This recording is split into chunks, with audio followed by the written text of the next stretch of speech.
Hello, everyone, and thank you for joining the Vari-Lite lighting design education video. My name is Greg Brooks. I'm the business development manager for Vari-Lite, and I'm joined by concert production and lighting designer Cory FitzGerald to talk about his particular methodology of coming up with some of the most spectacular visual designs you could see in concert touring. Artists like J-Lo, Beyonce, Bruno Mars, Justin Bieber, just to name a few. Um, Cory's one of the premier designers for today. And first of all, welcome, Cory, and thanks for doing this with us. Thank you so much for having me. It's a pleasure. I just wanted to ask you before we get going, how are you feeling and how are you holding up during this the lockdown? What have you been doing to keep yourself busy? Well, feeling better, I think, than a lot. We are up in Sonoma County. Actually, we were in the process of sort of transitioning up here, so we were lucky enough to kind of get stuck up here, and kind of, enjoying a little bit of a solitude, or rather, enforced vacation, if it were that way. I mean, obviously, all the gigs have kind of postponed or delayed up until when we feel safe in being able to do them as far as live events. We've been working on a couple of things as the company and individuals within Silent House to kind of see what the next few steps are, and filming and doing various kinds of different projects that don't require an audience at this point. So we'll see what the next few months bring, but we've been holding it together, trying to enjoy a bit of an enforced sabbatical. So we'll see what happens. Yeah, absolutely. So once you get hired to do a concert tour for a particular artist, share with us kind of your beginning steps that you take to get the ball rolling as far as coming up with a design concept. I think, and you'll hear me say this probably a few times, but every situation is different. Every Sure. artist is different. Every dynamic between creative teams is vastly different, and how those ideas get generated. So there isn't really a catch-all to doing that. But I think the genesis of any idea is sort of a conversation. It starts with references and understanding what the story the artist is trying to tell, or if it's a new song, a new album, a new artist you've never worked with before. Every dynamic is going to be a little bit different. So how do you kind of come up with a system? And I think for me, it's definitely having the experience of having done this a lot, over the last 15, 20 years, and then and going to a pool of references, going to a style, understanding the fixtures, and then once you get into sort of the production and the video, understanding what the aesthetic of that artist is, what the aesthetic of that album cycle, or what the medium is. Are you in a stadium? Are you in an arena? Are you in a club? Are you doing a one-off TV performance? Are you doing a feature film? Each thing brings its own challenges. So I sort of like to put all the ideas into a box, to look at the constraints. That's a big deal. Whether you're working at the Hammerstein Ballroom, or you're working at Coachella, or you're working at the stadium, it's going to offer a lot of different problems to solve based on whatever the idea is. If you want to have Sure. A small intimate event in a stadium scale, how do you solve that problem? It's not really impossible. It's just a challenge to kind of go through. Right. So it becomes a step-by-step process once you start to sort of put all the pieces in the right order, I think. Well, that's a good segue into my next question is when you are in those early stages, how much input from the artist do you get? And I know it's probably varies from show to show. Sure. And as a follow up, do you like it? Do you like to have input? Do you like that kind of hands on? I think there's again a huge sliding scale of what we get asked to do and then what we're expected to do, and it varies by artist. I love having more control and more input into the beginning, to be able to say we want to see. I've been handed everything from a postcard or a picture to say this is what I want the whole show to be, or I want it to feel like I'm in a garden outside, or whatever the dynamic is. the more back and forth there is, the more discussion. I think the speed at which you can respond to say, oh, you said this, what about these three things? Or here's some quick renders or some quick doodles on shapes, or here's a piece of architecture. Let me go find a bunch of other ideas that kind of give me the same storyline and sort of put those pieces together. So if you're thinking of a concert specifically as a series of short films or a series of images that all have to go together within an hour and a half show, based on the same rig, based on the same location, based on the same band, based on the same dynamic of the environment. How do you make those 20 or 30 different songs, those different images, or how do you make them all look connected together? So that's where you start to you pull the thread through the timeline of how does this all work, and yet give me dynamic looks, for each individual song. In your design phase, do you do your own light plots? Do you do your own renderings? What are those kind of the work, like your day-to-day work to get these ideas across to the production or the artist? What do you like to do, and how do you like to go about that design building process? Sure. I it's been a while. We have a whole team now at Silent House that helps us. There's about I think 11 to 14 people total, depending on what the projects are doing. So day to day, I spend a lot of time now on the phone, a lot of time doing research, or I do hopefully do still some of my own drawings as far as renderings and concept stuff to initially get things going, and then hand it over to a team that can really flush it out in 3D or throw it through a couple of render engines and get it to look better than I have time to do at this point.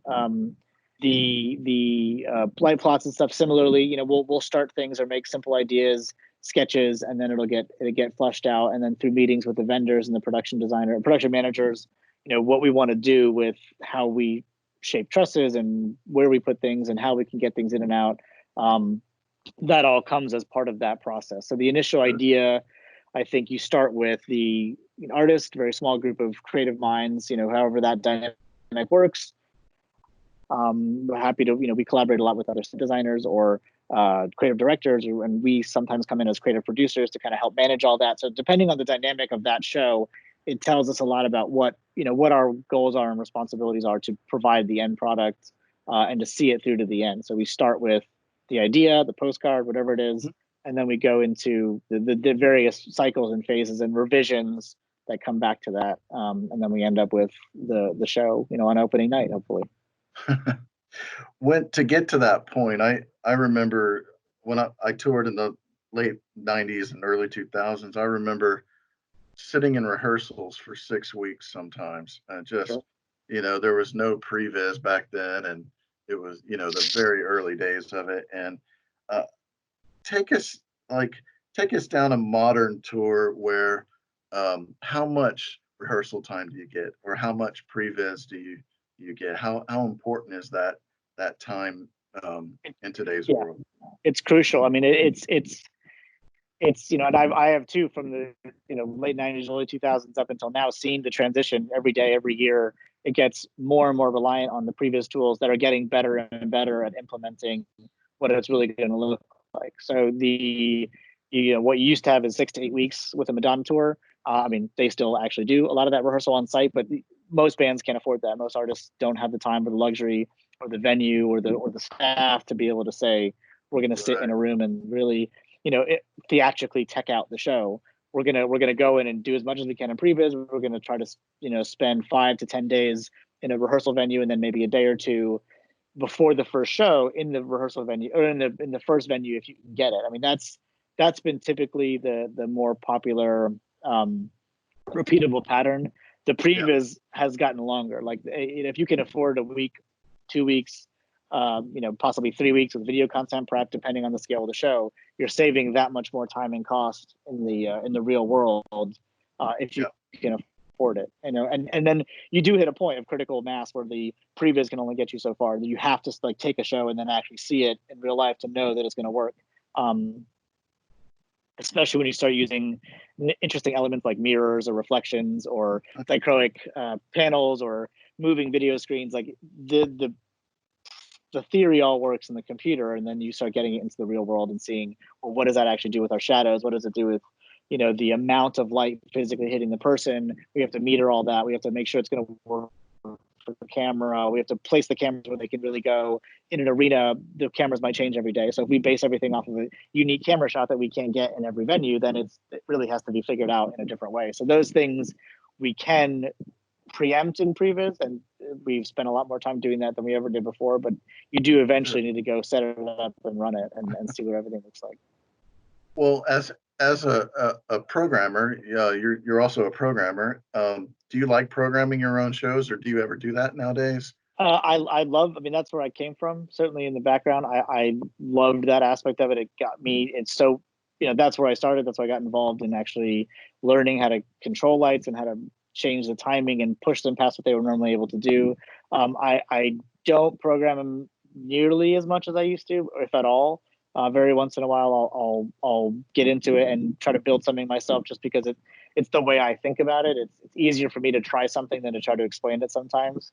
But in the last year or two, definitely I have relied on some really great programmers to come in and help build that vision and try to be as specific as I can, and teach the way I would think about it, so they can very easily say, once you could do a couple of shows, it's a very quick shorthand. But in the beginning, it's very much, well, here's how I would approach it. Let me show you, or here's how I want it to look visually. Here's how the sound thinks to me. And it becomes a quick process of sort of understanding each other and trying different things. But having a background in the console development world, not only just, I know how to program an MA2, but I started with ETC and Hog2 and Hog3 and MA1, and like learning how those different softwares work and working at high end and developing the Hog3 and, Hog platforms as they kind of R&D perspective. I know how to talk about like the nitty gritty and the technical as well. So it's helpful to sort of say, try it this way, and here's why tracking won't work, or here's how I would build it with a 3-step process to make this really complicated thing work. It's not just, make it blue and make it stroby. It's like, we're really going to push this as far as we can push it. And having taken a lot of the shows we've done with time code and really pushing that element farther than it can normally go, you get that kind of process going quickly. Sure. When you're out and the tour's designed and it's out and it's going, how do you like to change it, or do you like it set in stone? And or does that just depend on the artist? It definitely depends on the artist. I mean, personally, when I used to take shows out and tour them, I would change them constantly. It would evolve. My ideas would evolve. I would watch the same song 10 times and suddenly think, we're missing a whole sound there, or they've added something, or working with someone like Bruno Mars. I mean, he changes his arrangements constantly, and he wants the band to keep up, just like he wants the looks to keep up. And it's more of a, it's just a constant process. So if a show is going to be very similar and it's all about, hitting certain points on the stage and the choreography is very tight, you don't want to mess with that, but you could certainly keep building and augmenting. And given that we have such limited rehearsal time now, a lot of shows we've done for the last couple years, the first week the first week of shows, first 2 weeks of shows is definitely a trial and error process of, we had it in previs, we saw it for 5 days, we thought it looked great, 2 shows in, became really hard, or by the third show we realized that we had 57 focus presets and we only had time to do 12. So those kind of things are the real world. And then the next show you do, maybe you only build 15 instead of 50. So you learn from your mistakes and progress.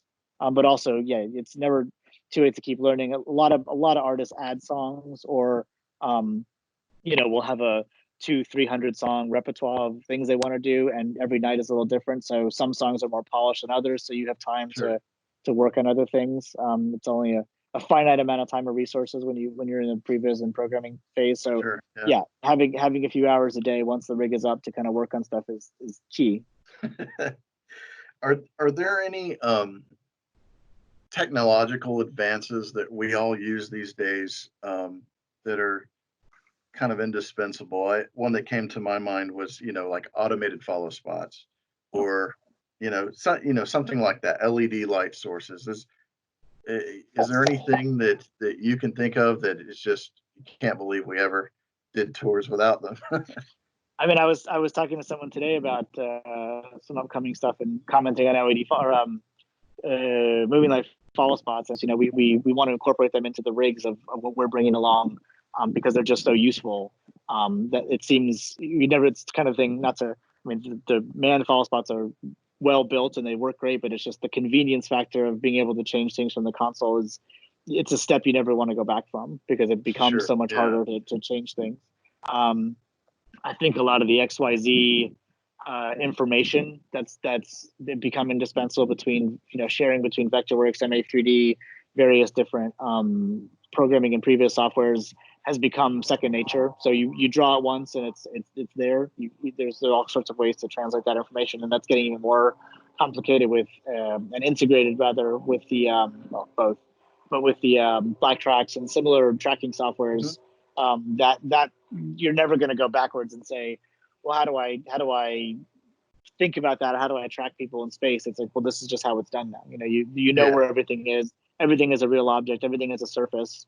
The more common knowledge of 3D programs and things like Cinema and Rhino and building objects in three-dimensional space is just second nature. So all the integration that's gone on with that between the software platforms is really crucial.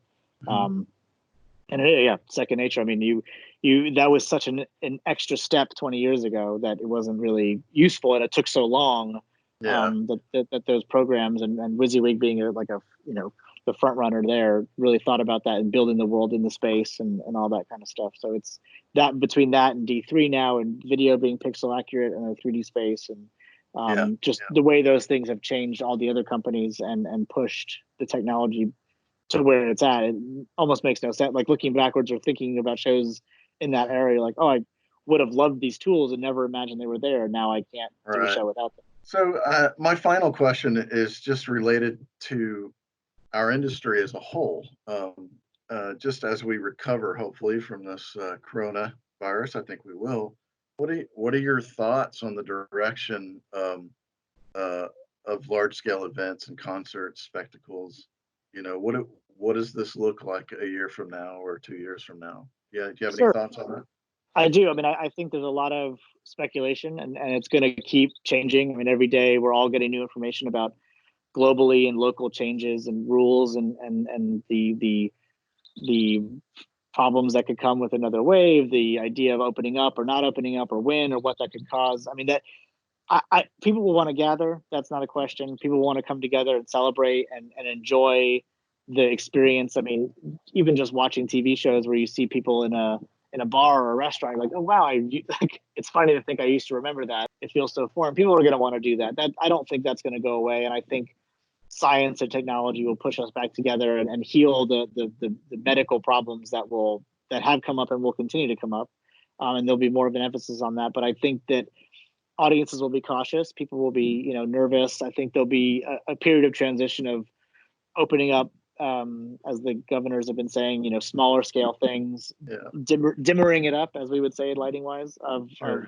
what we can do, smaller events, smaller type groups, and people will get to be more comfortable. It will happen eventually where we can kind of go back and be around each other in larger groups. So I think it'll change the industry. We'll have a lot of time to learn new softwares, learn about new technologies, try new things, think about things, think about shows and live experiences from the lens of a camera. I mean, that's going to be a huge shift in the way we see stuff in the next 6 months to 5 years. So I think there really will be a lot to embrace in the changing of that what happens, but the live events will never die. It's just going to be how we experience them is going to be forever exposed, and the people in the generation under me certainly and below that, but this will be the way they live. It won't be remember those shows we did in the 80s. It'll be this is how shows are now. So I think that'll be the more interesting, socio-ecological development that happens with the whole ecology of the world, the economy of scale of how we sell tickets, how we experience things. So a lot of different things to look at, but it'll all start to show itself soon. Yeah, I agree. Cory, thanks so much for doing this with us. I know it's so much more complicated than we could ever go into on a short little video. The design concept and bringing it all together. But thanks again for doing this, and good luck on your next projects. And No problem. Thank we'll you. You as well. we'll see you when we get out of this thing, right? Good luck, everybody. Enjoy. Thanks, Cory. Thank you.